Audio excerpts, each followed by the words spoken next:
This is an iHeart podcast. Guaranteed human. With no fees or minimums on checking accounts, it's no wonder that Capital One Bank Guy is so passionate about banking with Capital One. If he were here, he wouldn't just tell you about no fees or minimums. He'd also tell you about how Capital One cafes are open 7 days a week to assist with your banking needs. Yep, even on weekends. It's pretty much all he talks about, in a good way. What's in your wallet? Terms apply. See CapitalOne.com/bankguy. Capital One N.A., member FDIC. The springtime thaw is finally here.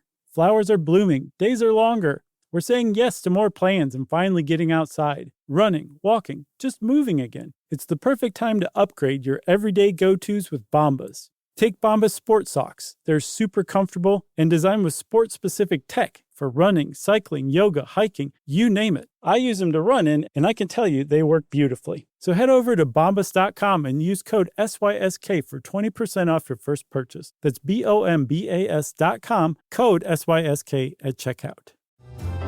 Welcome to Stuff You Should Know from HowStuffWorks.com.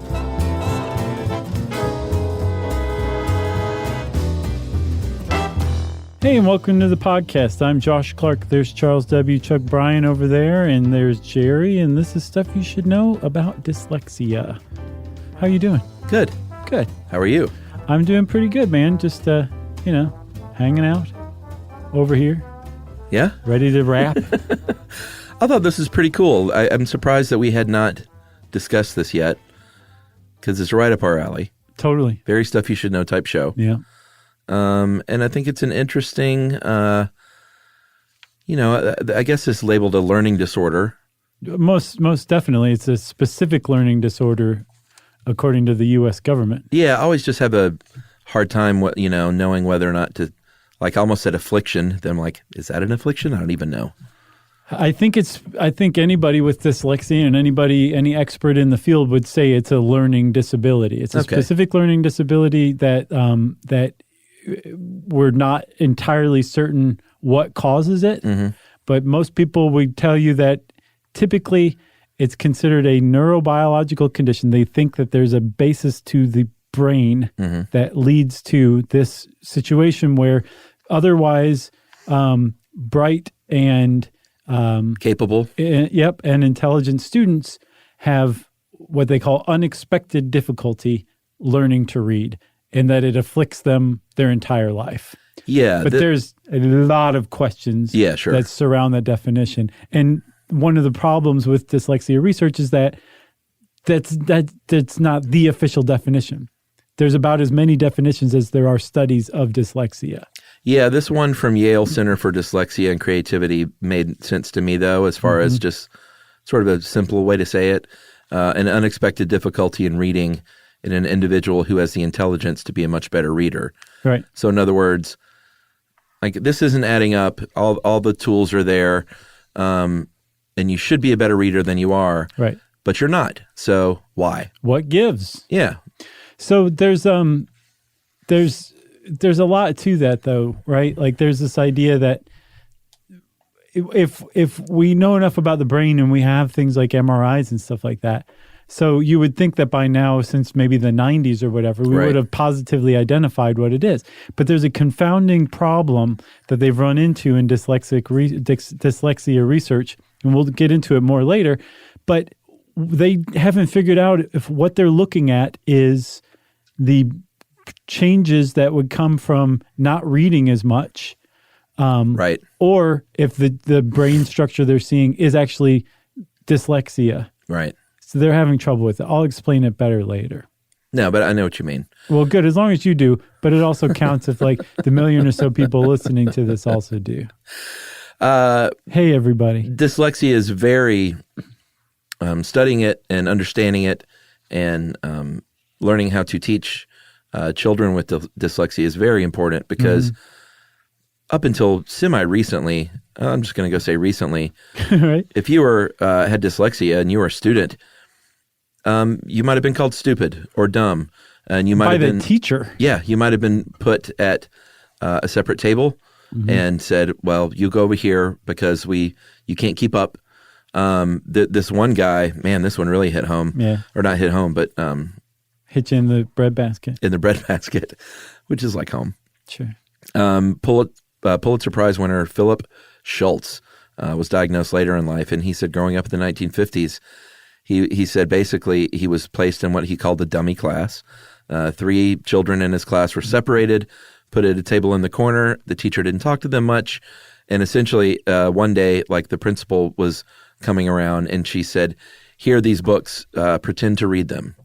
Right. The principal's coming. Yeah, man, that is just tough. But there's stuff. something really significant about that.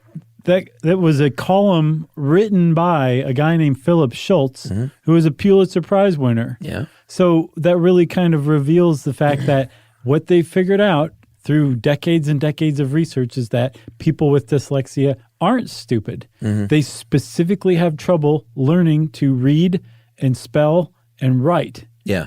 And more research has kind of gotten to the root of the problems with dyslexia. But we have found that with patience and practice, people with dyslexia can learn to read. You have dyslexia your entire life. Yeah. There's no cure for it. Right. But you can learn to read, and you can learn to navigate and cope with dyslexia as a child and into adulthood. Yeah, and I certainly don't want to sound like I'm bagging on teachers because, both of my parents were teachers, and even back in the day when, let me just say this. Teachers back then didn't have the same tools that they have today.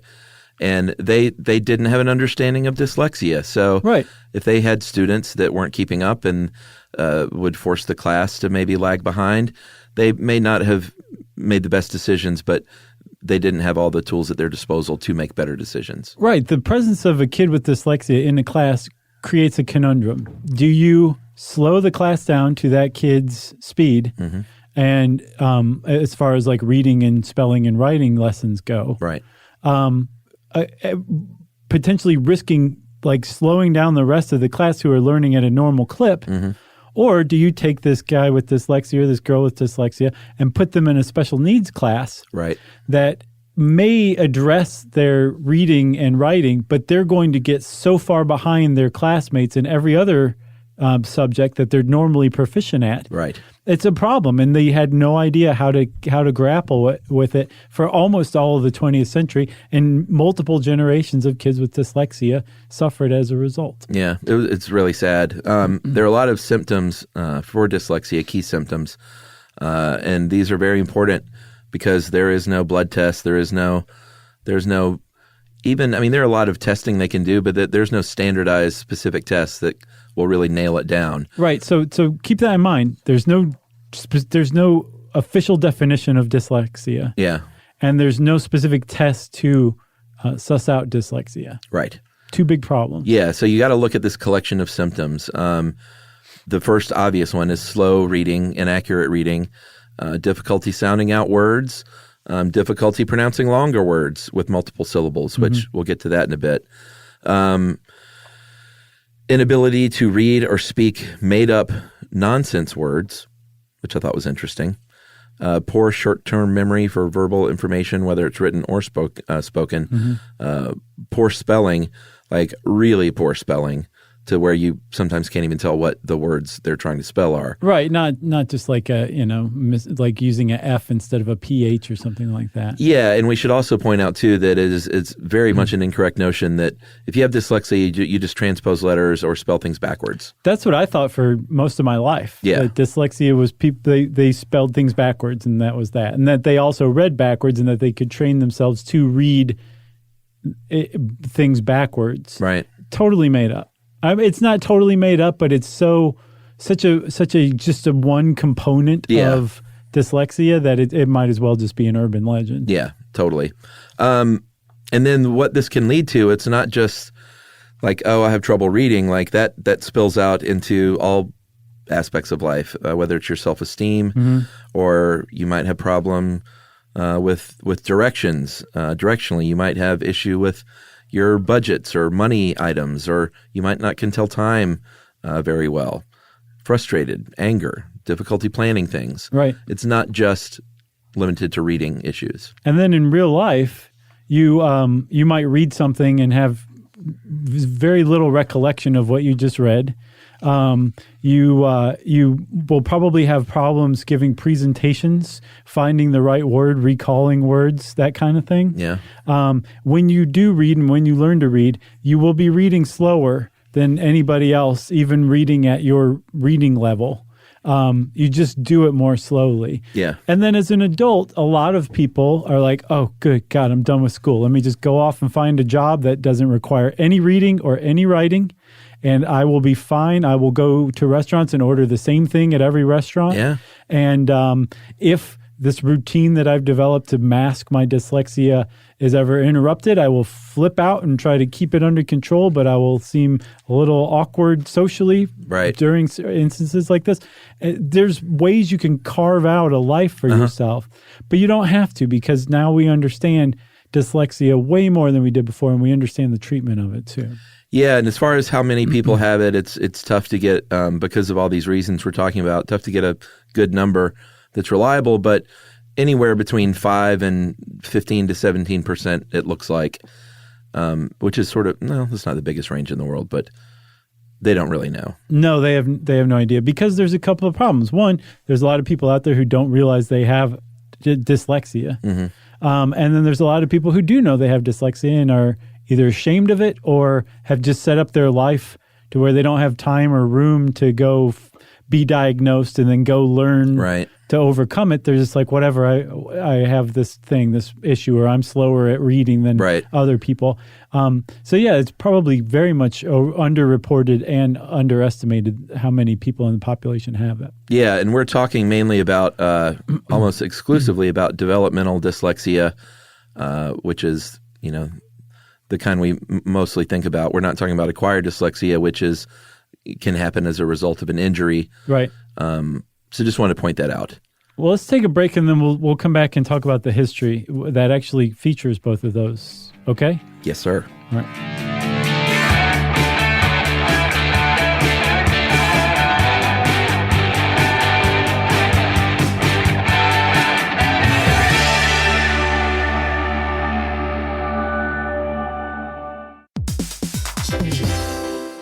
Hey everybody, we're here to talk to you about Wayfair, who believes that spaces should be functional, they should be comfortable, they should be well designed, and they can be well designed by you with their help. Your updated space should feel more comfortable, inviting, and practical for everyday use. And we're talking about outdoor seating. We're talking about grills. We're talking about major appliances. If you need storage solutions, Wayfair can help you out. Patio lighting, rugs, decor. It is your one-stop shop for home. Yeah. I mean, it's getting nice out, so it's time to think about living outdoors for the next few months. And Wayfair knows that outdoor furniture, it's heavy, it's intimidating to assemble. So Wayfair has stepped in and said, we're going to handle the hard part so you don't have to. That's right. You can shop Wayfair Verified, your shortcut to the good stuff. And that means their team of product specialists are going to vet everything by hand using a 10-point inspection, testing things like, quality materials, functionality, and features, and even how long it takes to build that piece of furniture. And the overall experience save time, reduce hassle, and improved convenience. Patio season is here, and these deals won't last. So head to wayfair.com right now to get your outdoor space ready for way less. That's WAYFAIR.com. Wayfair, every style, every home. Hey everybody, we want to talk to you about The Big Bang Theory. That's a show that became one of the most defining sitcom of its era and really built a fan base around its memorable characters and unique group dynamic. That's right, which is why we think you'll enjoy the official Big Bang Theory podcast. It's back, covering seasons 3 and 4 of the show. Host Jessica Radloff sits down with crew and cast members like Kunal Nair, who plays Raj, Mayim Bialik, who plays Amy, and Kevin Sussman, who plays Stuart. That's right. You're going to learn all about the Easter eggs you may have missed, behind-the-scenes stories, and how certain real-life relationships shaped some of the most memorable storylines. Yeah, there's cast reflections years after the series aired and expanded content around famous episodes and storylines. It is exactly what you're looking for if you're a fan of The Big Bang Theory. The season is on video, so watch the official Big Bang Theory podcast on HBO Max, or listen wherever you get your podcasts, and stream episodes of The Big Bang Theory on HBO Max.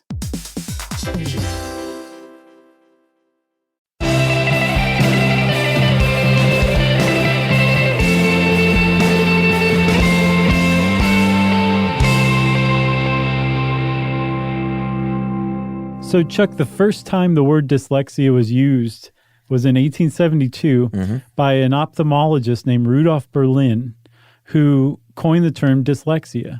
But the case that he was describing was a case of acquired dyslexia, Right. where you can develop the symptoms of dyslexia, trouble reading, trouble writing, trouble sounding out words from a head injury or, say, a lesion on your brain, something like that. Yeah. And that told them a lot, right? It really, initially they thought maybe it was just a sign of low intelligence.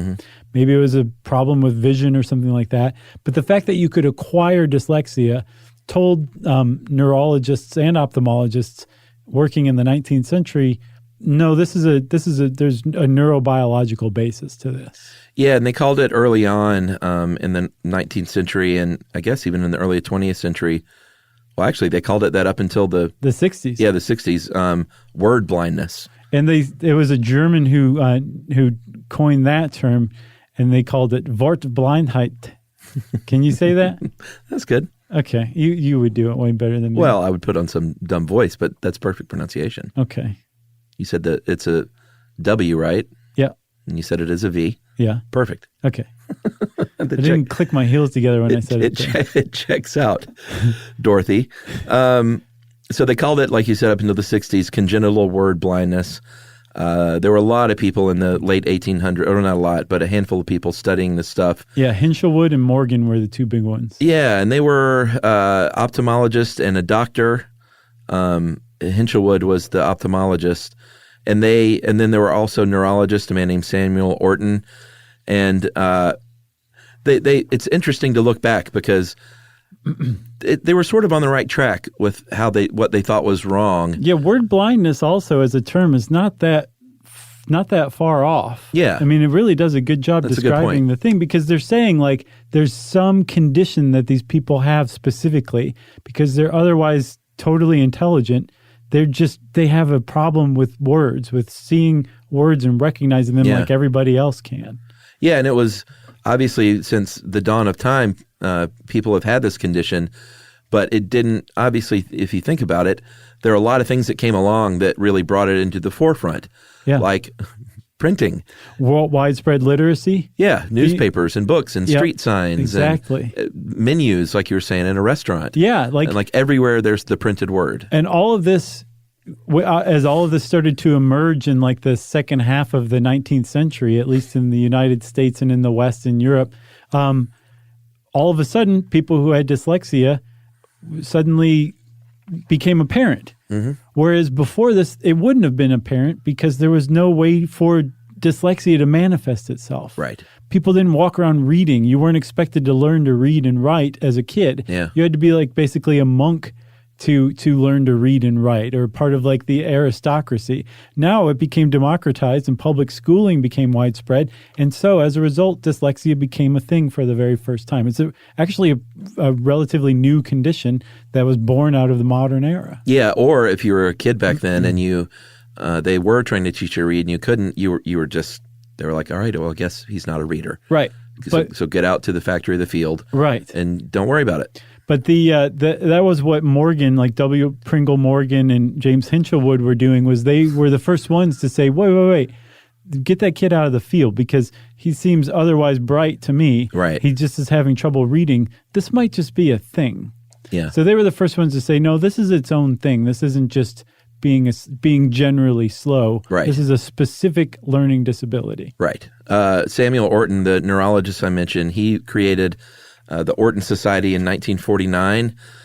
They were researchers and teachers trying to figure out, like, all right, we know this is a problem. Now, how do we go about teaching kids like this? And that eventually led to the International Dyslexia Association. But it really took until the 1970s.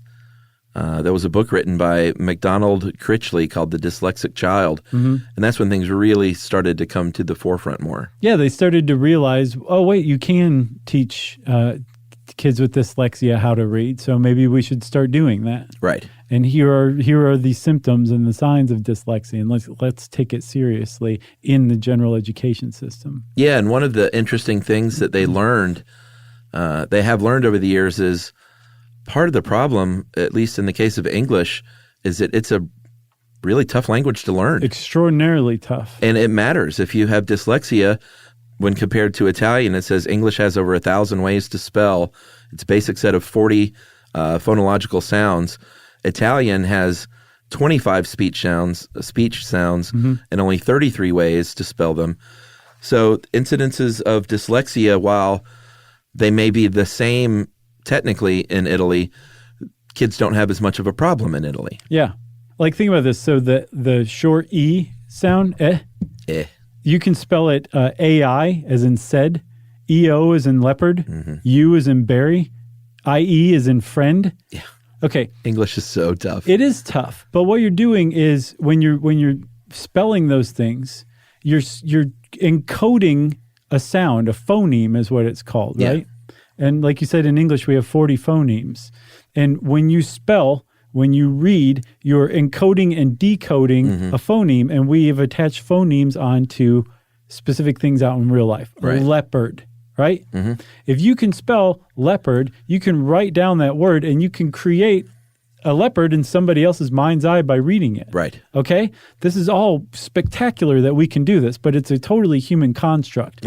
If you have dyslexia, the ground problem that is the basis of your condition is you have trouble sorting through phonemes. Yeah. You have trouble with what's called phonological awareness, where you hear l and pard as two separate distinct sounds that you can learn to spell and learn to write. You can't sort them. Sometimes they run together. It's a problem on the very basis of reading, writing, spelling. The phonology. You have trouble. Your brain has trouble processing it and sorting it. That's the basis of dyslexia. So if you are a kid with dyslexia in learning English, with as difficult as it is, where there's all these different rules for the same phoneme, it's going to be way harder than it is in something like Italian, like you were saying. Yeah, and as a result, as you would imagine, learning a second language, if you have dyslexia, is really tough. But they have found that Italian can almost be like a therapy. A training camp for learning. It's really interesting. Yeah. Because you learn, there's rules with certain things, but these are really basic rules and they make sense. So maybe now I can learn English a little more easily with the expectation that the rules are structurally the same, but they're just different for English than they are for Italian in nuance. But ultimately, they're getting across the same stuff. Yeah, the whole concept of language and symbols, i.e. letters and words, it's just fascinating to me, endlessly fascinating. Yeah, because again, I don't want to harp on the humans this. like creating this and saying that thing over there, if you draw these symbols in this order, that's what that is. See that leopard?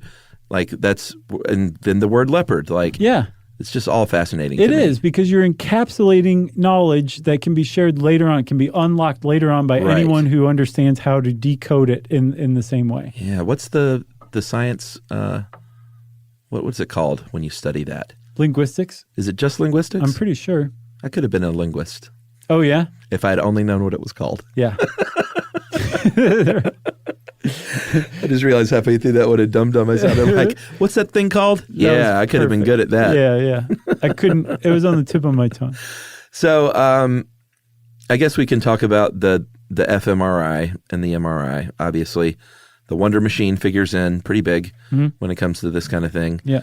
And in the mid-'90s is about when the fMRI came on the scene with dyslexia and studies with dyslexia. One of the problems was little kids. They're like, well, we can't throw them in there. That thing will explode their brain. And then they're like, oh, no, the fMRI machine is fine for kids. We tested it out on some bad kids, and they were fine.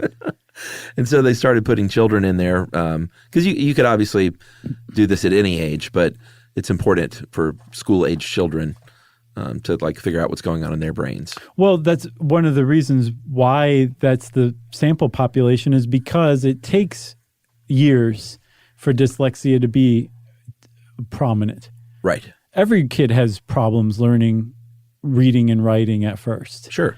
But then as other kids progress, and this one kid doesn't, but they're otherwise bright, same socioeconomic opportunities and all that stuff, that's when it becomes possible that they have dyslexia. But by that time, a couple more years have gone by. Right. Right? Yeah. So you're not testing for dyslexia on babies. Right. You have to wait until it basically manifests itself. Yeah, and of course with the fMRI, I think there was some hope that it could, like you mentioned earlier, just be like, well, there it is. Yeah. But, it wasn't. It wasn't as different regions of the brain would light up or not light up, but they didn't get any hard pinpointing conclusions. No, they have kind of focused in on a few spots, like different studies have said, this is what we found, and it actually correlates with other studies too. There's left hemisphere areas, the ventral occipitotemporal region, the temporoparietal region, and the inferior frontal cortices, which have to do with language processing, but also visual processing of language too. Yeah. So again, they think that the basis of all of this is that when you're hearing sounds, when somebody's holding up a piece of bread that has been dried through heat and says toast, you're hearing toast. Yeah. And you can learn to write T-O-A. It's a little confounding. Sure. And then S-T over time. Maybe the first few times you write T-O-E-S-T. It doesn't matter. You're going to learn to write T-O-A-S-T, and you can write it down, and then someone else can read it, and they think of toast. Right. With dyslexia, you're not hearing toast. You certainly can't extrapolate something that you're not hearing correctly into words and letters. Yeah, yeah. Okay? That's a good way to put it. The toast analogy. Yeah, there you go. There is a genetic component. You are likely, if you have dyslexia, to also have other family members who have it, and they have isolated some genes associated with it. But again, they haven't been like, here's the cause. Let's just figure out how to switch this gene off or on. Right. And I think it's just correlated. It's not necessarily the cause. It's like people who have been shown to have dyslexia have this set of genes that are doing this. Yeah, but like I said earlier, what's interesting is those early doctors weren't super far off. Yeah. It does have to do with visual processing of this linguistic information. And they were on the right track even way back then. Mm-hmm. So not bad. And then even still, though, with this new understanding of okay, this brain region looks like this. This brain region looks like that. This is the sign of a dyslexic brain. Mm-hmm. There's still the question, is this the result of going years and years without reading? Right. Or is that the structure of a brain with dyslexia? Right. Because we know that your brain changes when you read, when you learn to read. They've done studies in the MRI with illiterate adults who have learned to read. So they do a scan of them while they cannot read, and then they scan them again while they can read, and then look for differences in the brain. And there are structural differences that take place in the brain, right? Which makes sense because it makes you think, so an illiterate adult, is that the normal structure of the brain? And an adult that can read, is that an abnormal structure? Because think about it, we've only been doing that for 150 years. Yeah, that's a good That's point. a new construct. Yeah. So it makes sense that the brain would be neuroplastic like that in that respect, because that's a new thing we've all started to try to do to alter our brains. Yeah, and that's where the practice part comes in, which we'll get to more. But it's interesting that, and it sounds simple, but the better, if you have dyslexia, the better you get at reading and writing, the better you will get at reading and writing. Exactly. You're just you're strengthening, creating new neural connections and then strengthening those pathways. Yeah. And the fact that it all comes down to apparently patience and practice, and that it's saying these kids with dyslexia are going through the same thing that every kid does with learning to read and write and spell. It just takes them way longer. Yeah. The fact that generations of kids with dyslexia were just abandoned by the school system because of a lack of patience is really what it comes down to, is beyond sad to me. Patience and resources, I think. And that's part of it, sure. Yeah, I just don't want to sound like we're saying teachers just were impatient about it all. Right. It's it was complex and still very sad. Yes. The fact that teachers have to buy their own school supplies still gets to me every year. Yeah. The fact that we're living with this as a country, that's just become normal to us. Right. It's embarrassing. Yeah. It's just a mark of shame on our country, if you ask me. All right, let's take a break. No. I'm going to go. I'm going to give you your cat of nine tails so we can flog each other. I realize I sound really forceful in this episode. I feel like I'm sounding forceful. Do I sound forceful? No, I think you're great. Do I? Well, that did. Okay. All right, we'll be right back, everyone.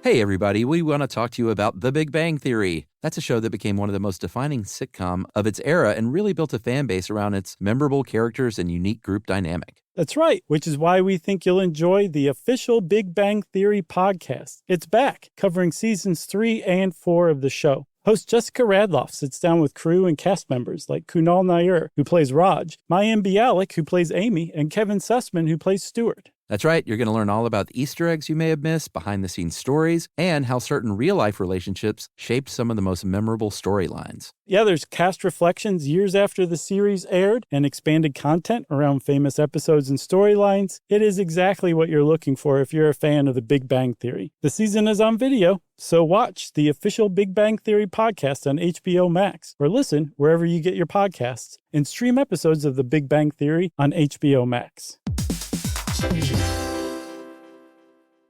The springtime thaw is finally here. Flowers are blooming, days are longer. We're saying yes to more plans and finally getting outside, running, walking, just moving again. It's the perfect time to upgrade your everyday go-tos with Bombas. Take Bombas sports socks. They're super comfortable and designed with sport-specific tech for running, cycling, yoga, hiking, you name it. I use them to run in, and I can tell you they work beautifully. So head over to bombas.com and use code SYSK for 20% off your first purchase. That's BOMBAS.com, code SYSK at checkout.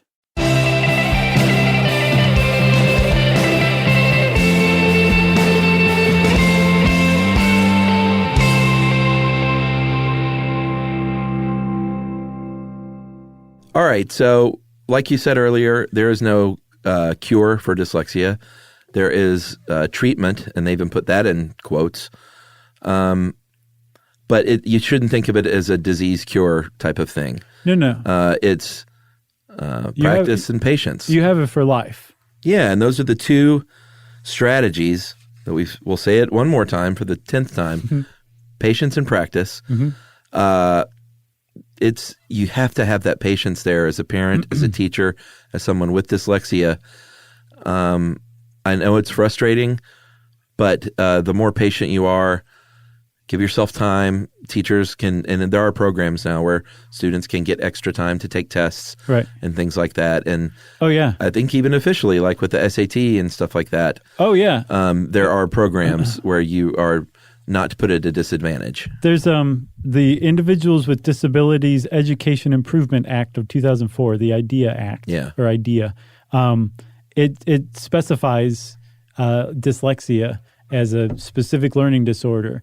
And when you have a diagnosis of dyslexia, the whole world opens up to you. You all of a sudden have your own personal teacher's assistant working with you. Hopefully. You have all sorts of resources that just weren't available to you before that are being funneled directly toward helping you learn to read faster. Yeah, I wonder if that's across the board.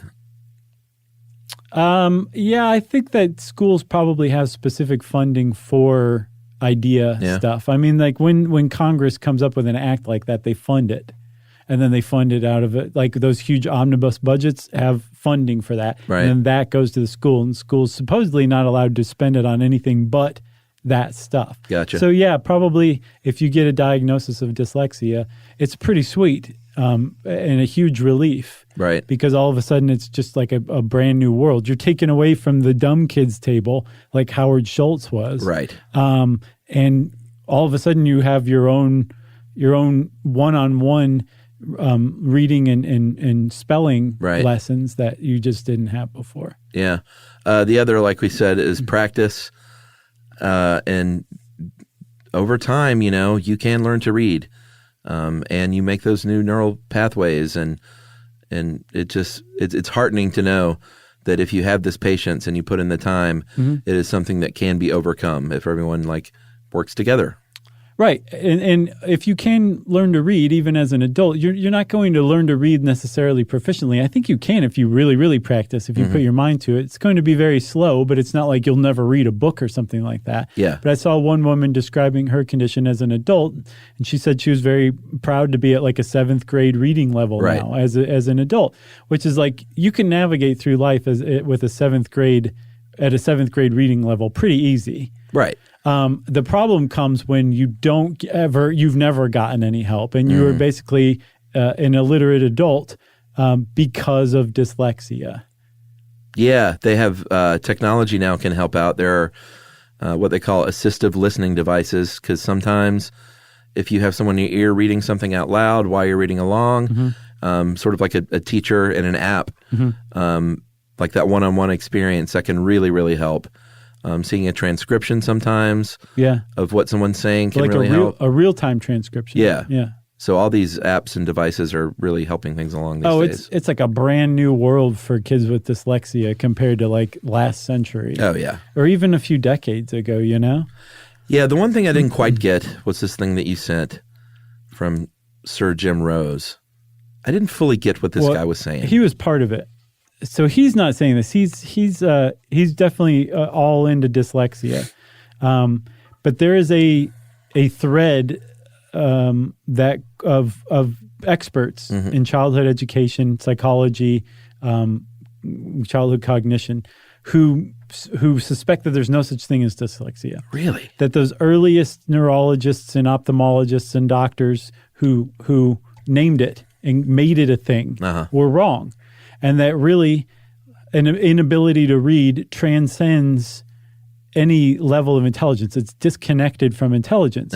That no matter whether you are of high intelligence or low intelligence, you can suffer from an inability to learn to read. Right. And so if you have dyslexia and you are of high intelligence, the kid next to you who has low intelligence and can't read also has dyslexia. Or else no one has dyslexia, and it's just an inability to learn to read.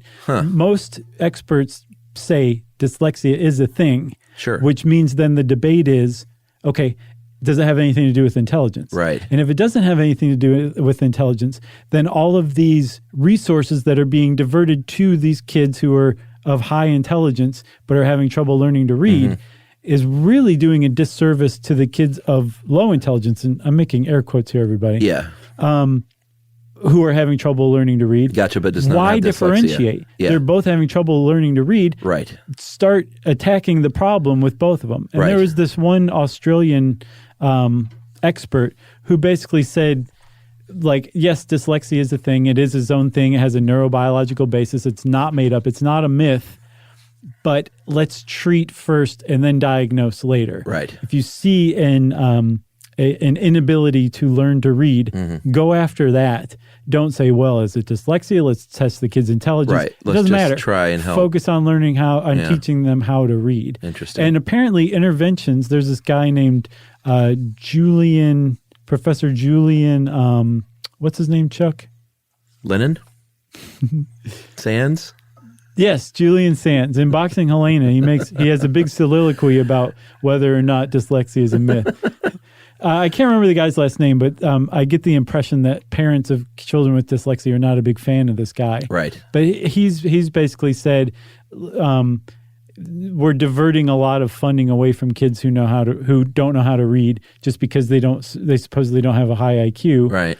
Let's treat all the kids. So that's the idea of whether it's a myth. Not that dyslexia doesn't exist, although I think some people suspected it didn't for a while. Right. Now people believe it does, but not necessarily that it's just intelligent upper middle class kids who have dyslexia. Right. It's just an inability to read for the same reason. Interesting. That's the basis of it. It's still up in the air, and it's a really touchy subject. Yeah. Very touchy subject. For sure. And rightfully so. I mean, like, I can imagine you feel lost in the woods if there's no official diagnosis, there's no official test of it, there's no official definition of it, but your kid has it and you know your kid has it. Yeah. I can't imagine what it must feel like to have some expert going like, there's no such thing as dyslexia. Right. You know? Yeah. Thanks a lot. It is very touchy and rightfully so. Well, finally, there's this whole notion that if you have dyslexia, then you may excel in other areas. You may be more creative, or you may be more prone to be like an entrepreneur, perhaps. Yeah, because you think outside the box. Yeah, I mean, there's a long list of people famous creative types that have dyslexia. Agatha Christie. Did you know that one? I didn't, but I didn't either. I didn't just make it up. I learned It's that. a long list. But just recently. Part of this bugs me, though. I don't know. I just hate it when they're like, well, look what celebrities have this thing. I mean, I get it maybe that it might. I don't know. I just don't see the value in that. Well, it's saying like, look at this guy, this lady made it. Maybe. I guess so. She's not a street sweeper. You don't have to look forward to a life of shoveling horse manure because you have dyslexia. You can achieve. Just stick to it, kid. No, I get all that. And that's valid. Oh, you're questioning the cult of celebrity? Yeah, that's what I was. That just sort of bugs me. But no, there is benefits. I'm sure if some kid was like, Tom Cruise has dyslexia? Right. And look at him. I have had some questions about Xanax and its value myself. Oh, goodness. There have been some studies, though, over the years that may or may not support this. Like, supposedly, if you have dyslexia, you may be quicker to find something in your peripheral vision. Maybe you can, like M.C. Escher-style drawings or the impossible images, hidden images, you might see those quicker or more easily. Find patterns in noise. Sure. Like you could be a great data analyst, perhaps. And they think like, and this makes total sense, but the problem is it's anecdotal at this point. Right. But it makes total sense that, yes, you're the same senses that you are using to read and write. If you don't know how to read and write, your brain's going to compensate with other things. It's going to possibly excel at other stuff. Right. Just because it's structured different. If your brain is structured differently, which we know that's the case, if you do not read or write, you would expect that it would manifest itself in real-world behaviors and traits. Well, yeah, and the first thing I thought is like, yeah, totally. Like if you're vision impaired, you hear things better. Well, supposedly that's a myth. Well, I looked it up. There are studies where if you are vision impaired, you are better at pinpointing like location of sound and certain sounds, but it's not as... You can't hear something 2 miles away. Yeah, it's not as cut and dry. It's just you hear better. Yeah. Because like your ears develop better. You know, you remember that guy who can echolocate? He's visually impaired. And he's like, I don't know. He uses clicks or something like that, like a bat. He basically taught himself to echolocate. Really? Amazing. The first thing I thought about was the guy with the ear in his arm. What was his name? Stellark. What's great? Oh man, I love that. You and I like go back and forth on remembering the guy's name. Last time we brought him up, I didn't remember his name, and you rattled it right off. Stellark. Between us, Stellark is going to live forever, like the transhumanist he is. But then that last thing about being entrepreneurial or maybe a corporate executive, they did do a study in 2009 that found there was anecdotal evidence of overrepresentation in those fields. But then that's the thing too, where they're like, maybe they were just better at overcoming adversity. Oh, right. And that stayed on through their whole life to where it wasn't just dyslexia, but like, and nothing would keep them down. So they excelled. Right. They learned how to try harder than their peers. Yeah. So yeah, even if that is the case, great. Sure. But the point is it's still anecdotal. So you have to be careful with saying like, oh yeah, people with dyslexia are way better at this. Right. Or they're more likely to be entrepreneurs. It's just it hasn't been settled yet. Yeah. But I think the overall point of this episode is if you do have dyslexia, there is plenty of hope. Sure. Do not give up hope. Whether that your kid has dyslexia or you have dyslexia, you can learn to read and write and spell, and you can become a Pulitzer Prize-winning columnist. Or Agatha Christie. Yep. Or John Irving, I saw, has dyslexia. John Irving? Yeah. Richard Branson. That was really good. Ozzy Osbourne, for God's sakes. Look at that guy. Sure. Fumbling around the house. He's successful. Yeah. Despite himself. Uh-huh. If you want to know more about dyslexia, you can learn all about it on the internet. And since I said that, it's time for listener mail. I'm going to call this Sid and Marty Croft email. This guy wrote in to email us about a personal connection he had to the Schoolhouse Rock episode. I'm not going to read that half of the letter because I don't want to further embarrass the family. But he's has a relation to the person that we kind of called out as the guy who ruined Schoolhouse Rock. Oh, okay. Wasn't he an exec? Yeah. Yeah. Yeah. But the second half of this says, speaking of unbelievable stories, guys, I thought you'd be jealous to know that I grew up hanging out on the sets of all the Sid and Marty Krofft shows because my mom was on a bunch of them. I used to have lunch with the Slee Stacks and throw around big foam boulders from Land of the Lost. She was Nashville on the Captain Cool and the Kong show, which wrapped around the Saturday morning cartoons. I remember that. Mm-hmm. That also led to the music group, the Bay City Rollers, showing up to my birthday party. What? When I was like 5. It caused such a big mob scene, the police had to come. That's the SATURDAY. Night. You know how they got their name? They threw a dart at a map and it landed on Bay City, Michigan. Yeah, because they're like Scottish, aren't they? I think so. I think they are.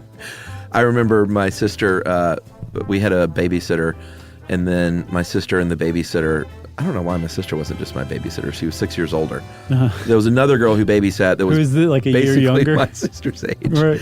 And they would sit around. This is my big memory of the Bay City Rollers. There was one of their albums that had each of their pictures sort of in a dartboard-like fashion in a circle. Huh? And they would spin the record around and close their eyes and stop it with their finger and like... They had to make out with that picture? Yeah, they had to like kiss that picture or whatever.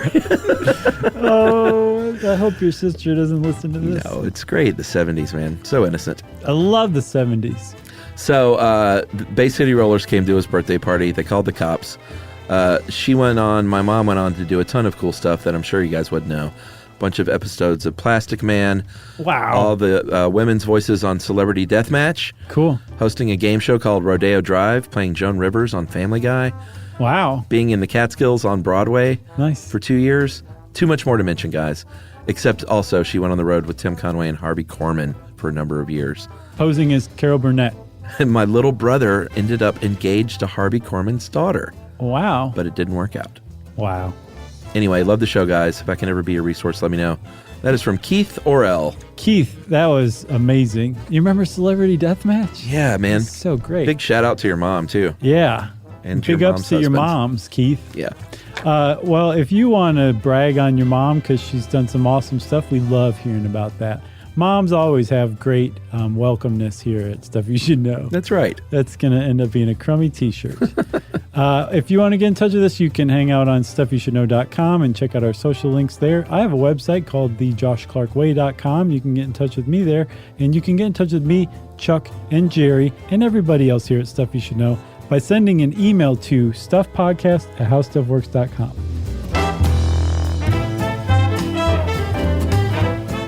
For more on this and thousands of other topics, visit howstuffworks.com.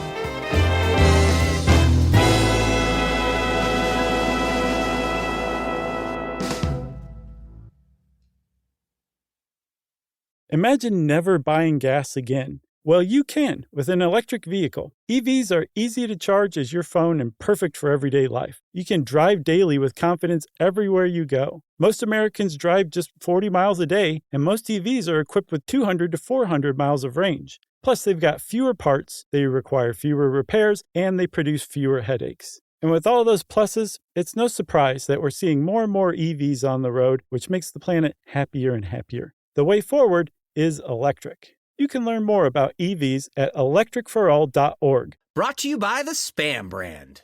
Some foods or TV shows just instantly take you back to your childhood. Spam Classic is one of those foods. It's so 90s, but also so iconic that the sight of it sizzling just makes your mouth water. Back then, we had Spam Classic, but today, there are 12 irresistible varieties to choose from. It's like picking your favorite Boy Meets World episode. Impossible. There's Korean barbecue flavored, jalapeno, and 25% less sodium, just to name a few. Spam brand. Sizzle pork and Learn more and get sizzling at spam.com. This is an iHeart podcast. Guaranteed human.